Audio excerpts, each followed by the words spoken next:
But first up, now there's only one way to deal with a bully. Stare them down and let them know unequivocally that they're not going to get away with it. And that's exactly what Australia must do now as China tries to flex its considerable trade muscle. As the world reels from the effect of the worst health and fiscal shock seen in a generation, China must accept some responsibility. There's clear and unambiguous evidence that coronavirus emanated from China, whether it was from a wet market or from a laboratory. Now, China does have questions to answer. It's in their interests and the rest of the planet to find the source of the virus and ensure it never spreads again. We are talking about the health and well-being of millions of people. This is not some game. The stakes are high. Yet China, through its secretive and evasive government, don't want to face up to the prospect of it losing face over the outbreak. Now, China thinks this is some sort of Western conspiracy to shame them. No, this is about transparency and deploying protocols that ensures it never happens again. It's wholly appropriate. In fact, it's responsible for Australia to be asking questions of the origin of the virus, just as we continue to ask questions about Russia's involvement in the downing of Malaysian Airlines MH17, which killed 38 Australians.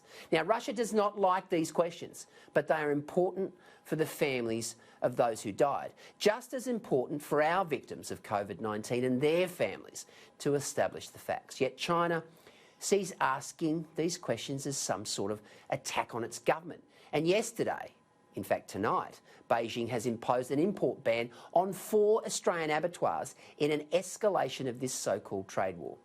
The blacklisting of the red meat abattoirs, 3 from Queensland, comes just days after China flagged the introduction of an 80% tariff on Australian barley. This represents a third of Australia's meat export processing to China. Now, the Chinese are blaming technical difficulties for the impasse, but there are legitimate fears in Canberra that the trade barriers are directly linked to Prime Minister Scott Morrison's calls for an independent investigation into the coronavirus pandemic. It is now incumbent upon Australia to have the debate about our ongoing commitment to China and our trade relationship. It's important. It's all very well for mining tycoons to talk about the relationship as being hunky-dory, but it's clear China has another agenda. This draws into sharp focus how incredibly careful we must be about the expansion of Chinese investment into this country.